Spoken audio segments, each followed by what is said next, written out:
November 20th, 1944. 3,000 feet above Ulithi Atoll, Pacific Ocean. Lieutenant Hachiro Nakamura adjusted his camera lens as his Nakajima reconnaissance aircraft banked through the morning clouds.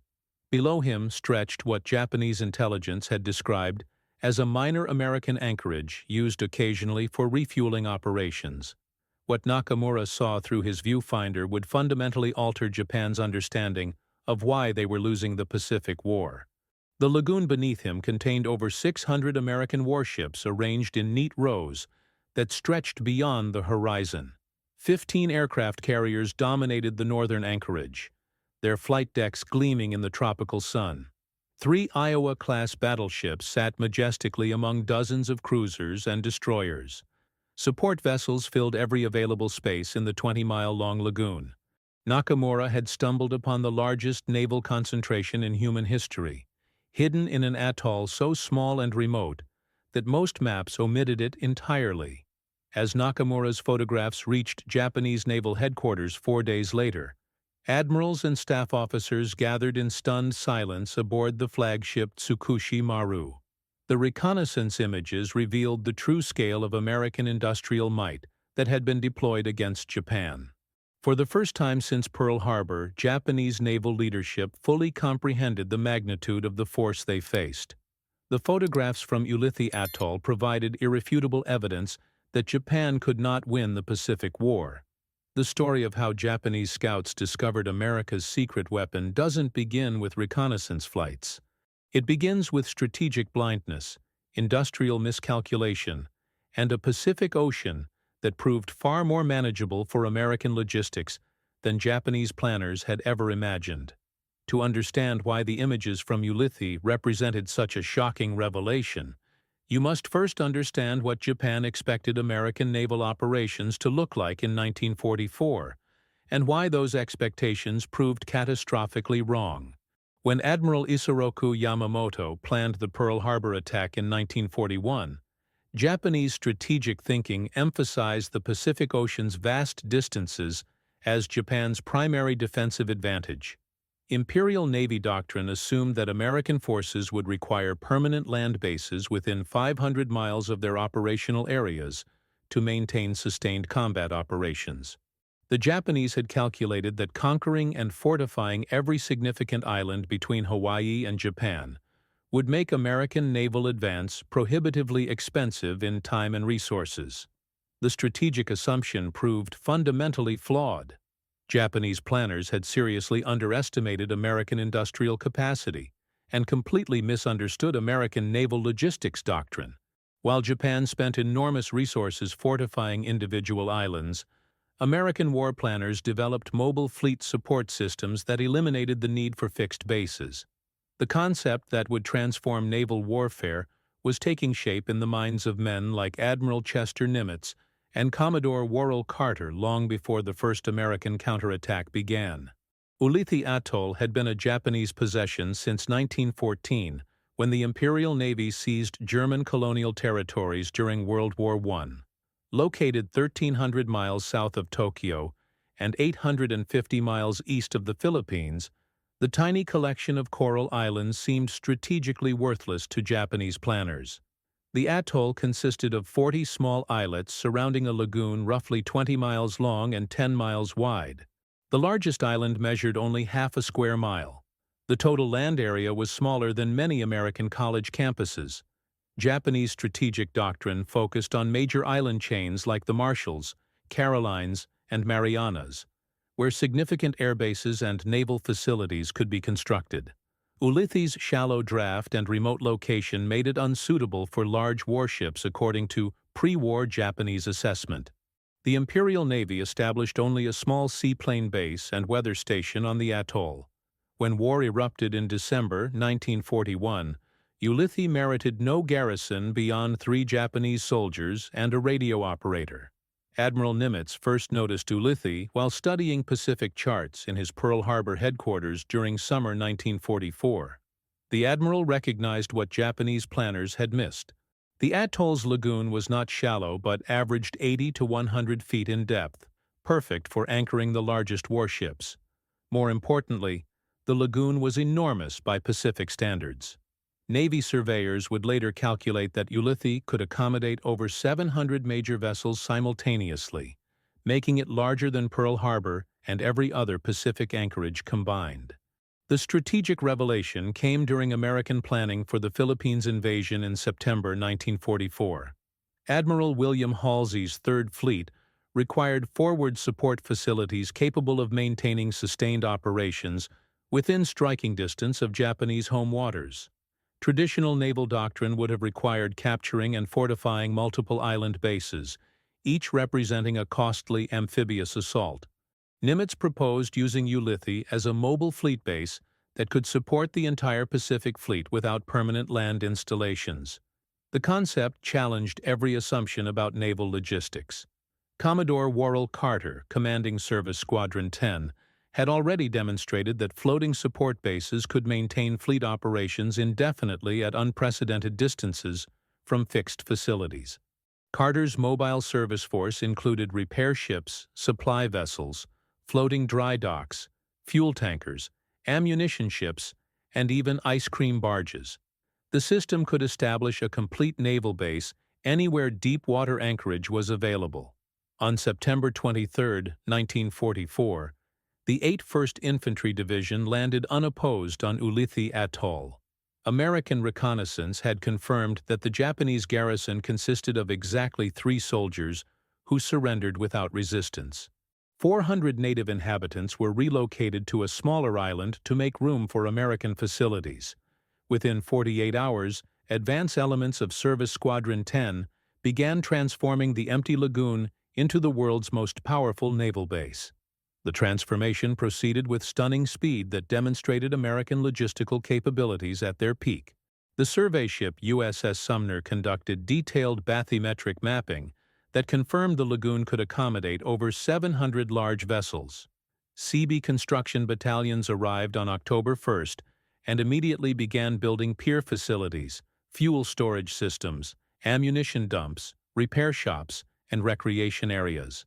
The floating dry dock USS Ajax could lift battleships completely out of the water for hull maintenance and repair. By November 1, 1944, Ulithi had become the primary forward operating base for the entire Pacific Fleet. Admiral Halsey's Third Fleet used the atoll as its main anchorage between combat operations. Fast carrier task forces would rotate through Ulithi for refueling, resupply, and crew rest, while other task forces continued operating against Japanese positions. The system allowed the American Navy to maintain continuous pressure on Japanese forces without the lengthy return voyages to Pearl Harbor that had characterized earlier Pacific operations. The base's scale defied comprehension. Over 9,000 military personnel operated the floating city that sprawled across Ulithi's lagoon. Mogmog Island became a recreation center accommodating 8,000 enlisted men and 1,000 officers daily.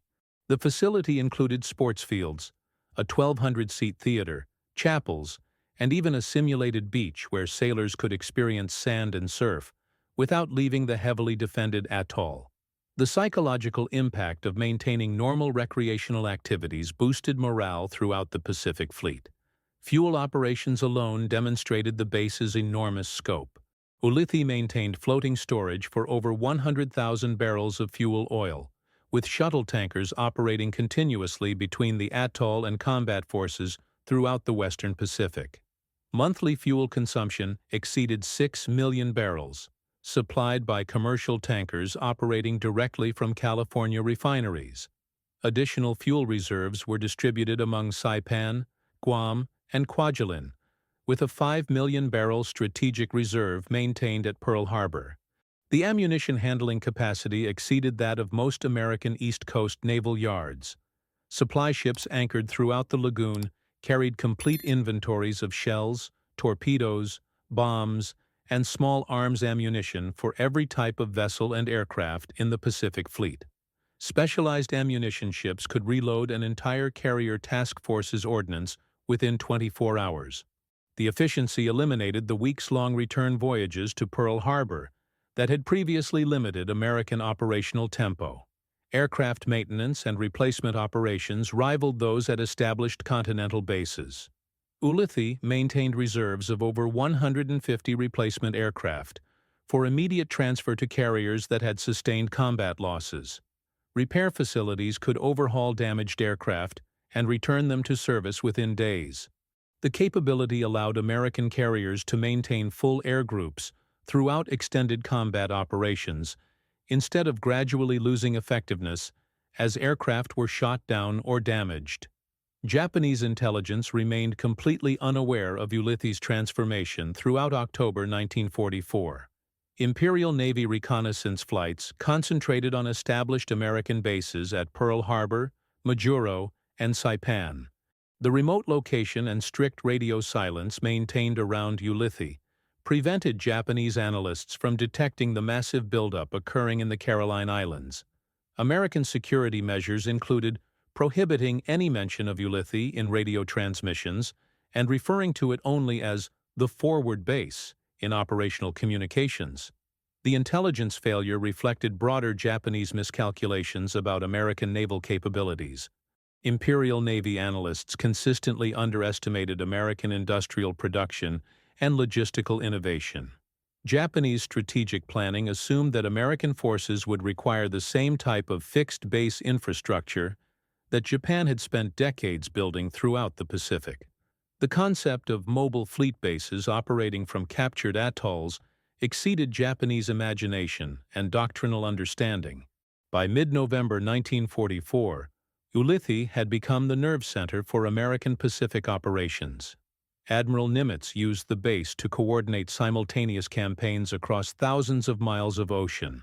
From Ulithi, American forces could strike the Philippines, support MacArthur's Leyte operations, attack Japanese shipping lanes, and maintain pressure on bypassed Japanese garrisons. The strategic flexibility fundamentally altered the Pacific War's tempo and scope. The first Japanese recognition of Ulithi's importance came on November 16, when a high-altitude Nakajima reconnaissance aircraft overflew the atoll as part of routine surveillance of American positions in the Carolines. The pilot reported sighting 4 aircraft carriers, 3 battleships, and numerous support vessels in the lagoon. Japanese intelligence dismissed the report as exaggerated, assuming the pilot had mistaken smaller vessels for major warships due to altitude and distance. Lieutenant Hachiro Nakamura's flight on November 20th was intended to verify the previous reconnaissance report and provide accurate ship counts for planning potential attacks on American positions. Nakamura's aircraft approached Ulithi from high altitude to avoid detection by American radar installations. Clear weather provided perfect visibility as the reconnaissance plane circled the atoll at 3,000 feet altitude. What Nakamura observed exceeded every assumption about American naval capabilities. The lagoon contained over 200 major warships arranged in organized anchorages that demonstrated careful planning and permanent installation. 5 Essex-class aircraft carriers occupied the northern section alongside battleships, cruisers, and destroyers, representing the most powerful concentration of naval force ever assembled. Support vessels filled the central and southern portions of the lagoon in numbers that suggested indefinite operational capability. Nakamura's camera recorded 36 frames documenting the fleet concentration before his aircraft departed to avoid interception by American fighter patrols. The photographic evidence provided Japanese intelligence with the first accurate assessment of American naval strength in the Western Pacific. Analysis of the images revealed not just individual ships, but the complete infrastructure necessary to maintain major fleet operations thousands of miles from American territory. The photographs reached Imperial Navy headquarters on November 24th aboard the submarine I-47, following the unsuccessful Khitan attack on Ulithi's anchorage. Intelligence analysts initially questioned the image's authenticity, unable to comprehend how Americans had assembled such massive forces so far from their established bases. Detailed photo interpretation confirmed the presence of at least 15 aircraft carriers, 3 battleships, and over 400 support vessels.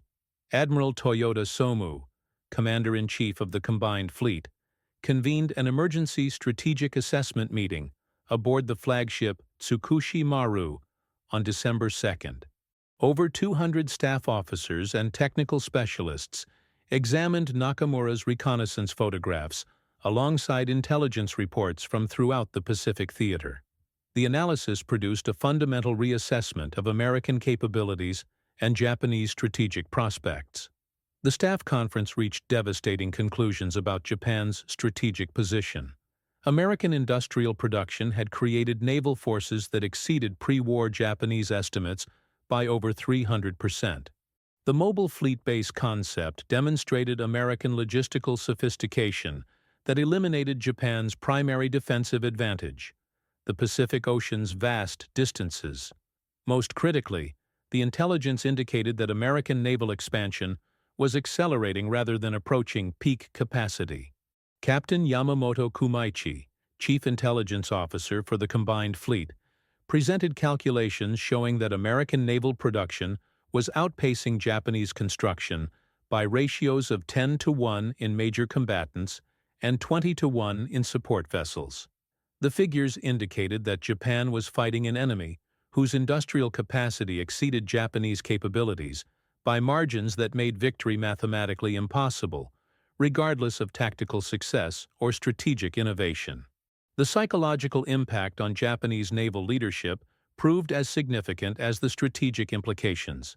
Senior admirals who had planned the Pacific War based on assumptions of rough naval parity faced evidence that America possessed overwhelming material superiority. The revelation explained the pattern of Japanese defeats throughout 1944 and indicated that future defeats were inevitable regardless of Japanese tactical improvements. Lieutenant Nakamura's photographs also revealed the sophistication of American-based development that had transformed Ulithi from an empty atoll into a fully functional naval facility within 60 days.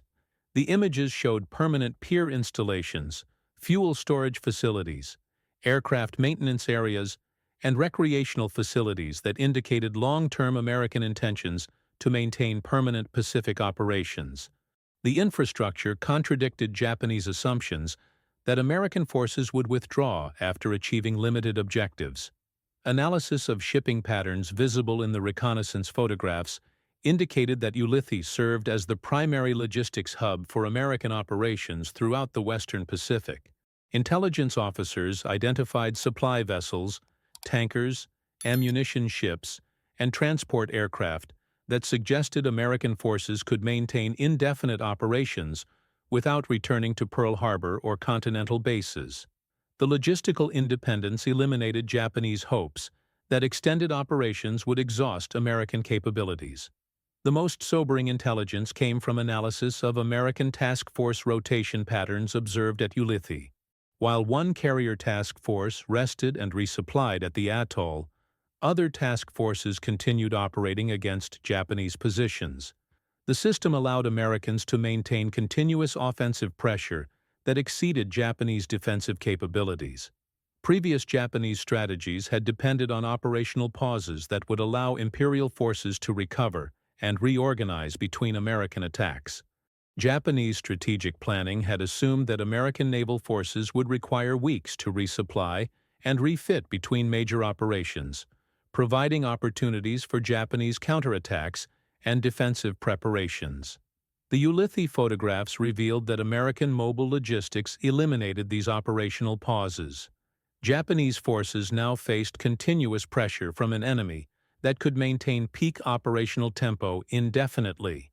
The intelligence failure highlighted broader problems with Japanese strategic assessment throughout the Pacific War. Imperial Navy planners had consistently underestimated American adaptability and innovation, while overestimating Japanese defensive advantages. The Ulithi revelation demonstrated that American forces had overcome every geographic and logistical obstacle that Japanese strategy had counted on for defensive success. Admiral Toyoda's staff calculated that destroying the Ulithi base would require naval forces that Japan no longer possessed after the defeats at Philippine Sea and Leyte Gulf. The remaining Japanese fleet lacked sufficient strength to attack such a heavily defended target. Submarine operations could inflict only marginal damage that would not significantly impair American capabilities. The strategic initiative had passed irreversibly to American forces. The conference conclusions reached Emperor Hirohito through Navy Minister Admiral Yonai Mitsumasa by December 10, 1944. The intelligence assessment confirmed what senior Japanese leaders had privately suspected since the Saipan defeat in June. Japan could not win the Pacific War. American industrial and logistical capabilities exceeded Japanese capacity for effective resistance. Continuing the war would only increase Japanese casualties, without altering the ultimate outcome. The Ulithi photographs influenced Japanese strategic thinking throughout the war's final months. Plans for decisive naval battles gave way to defensive preparations for the anticipated American invasion of Japan. Resources were diverted from offensive operations to homeland defense. The psychological impact on Japanese leadership contributed to eventual decisions to seek peace negotiations despite military resistance to surrender. The intelligence revelation also affected Japanese propaganda and public morale. Government officials recognized that acknowledging American naval superiority would undermine public support for continued resistance. Official accounts continued claiming Japanese victories while privately preparing for defeat. The contradiction between public statements and private assessment created policy confusion that hampered Japanese strategic coordination. By March 1945, Ulithi had become the staging area for over 700 American warships preparing for the Okinawa invasion. The fleet concentration represented the largest naval force ever assembled and demonstrated American capability to project overwhelming power anywhere in the Pacific. Japanese reconnaissance continued documenting the base's expansion, while Japanese strategic planning focused on inflicting maximum casualties during the anticipated invasion of Japan. The strategic impact of Ulithi extended beyond its role as a fleet base. The atoll demonstrated American ability to create major military installations anywhere suitable anchorage existed. Japanese defensive planning could no longer assume that geographic isolation provided security. American mobile logistics could establish forward bases faster than Japanese forces could fortify defensive positions. The base also revolutionized American operational planning by eliminating distance as a limiting factor for Pacific operations. Fleet commanders could maintain forces within striking range of Japanese positions indefinitely while rotating personnel and equipment through Ulithi. The capability allowed American forces to sustain offensive pressure that overwhelmed Japanese defensive responses. American secrecy about Ulithi continued throughout the war and into the post-war period. By the time military censorship relaxed sufficiently to permit public discussion of the base, the war had ended and public attention had shifted to other subjects. Most Americans never learned about Ulithi's role in Pacific victory, despite its crucial importance to final operations against Japan. The atoll's brief prominence ended when American forces secured Leyte Gulf in the Philippines during early 1945.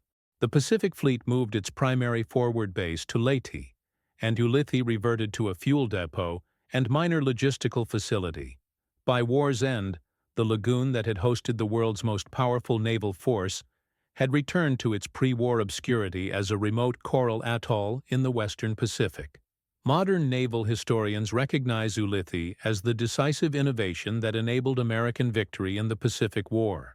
The mobile fleet base concept demonstrated how superior logistics could overcome geographic disadvantages and maintain sustained offensive operations across unprecedented distances. The principles developed at Ulithi influenced Cold War naval strategy and continue affecting contemporary military planning.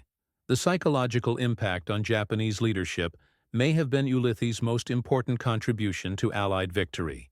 Lieutenant Nakamura's reconnaissance photographs provided irrefutable evidence that Japan faced an enemy whose industrial might rendered continued resistance futile. The revelation contributed to Japanese decisions to seek peace despite military leadership's preference for fighting to the end. Japanese naval archives preserve Nakamura's photographs as documentation of the moment when Imperial Navy leadership fully comprehended the magnitude of American power arrayed against Japan. The images from Ulithi revealed not just ships and aircraft, but the industrial civilization that had mobilized its full resources for Japan's defeat.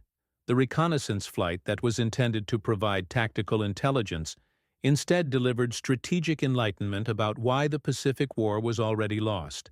On November 20, 1944, at 3,000 feet above Ulithi Atoll, Lieutenant Hachiro Nakamura captured photographic evidence of American naval power that exceeded Japanese comprehension. The images revealed the floating city that had transformed a remote Pacific atoll into the world's most powerful naval base. For Japanese scouts who had expected to find a minor refueling station, the photographs documented the industrial might that made American victory inevitable. That's how Japanese reconnaissance of Ulithi Atoll revealed the true scale of American naval power through documented evidence that fundamentally altered Japanese strategic understanding and contributed to the recognition that the Pacific War could not be won. The discovery of America's secret weapon transformed Japanese planning from offensive operations to defensive preparations for inevitable defeat.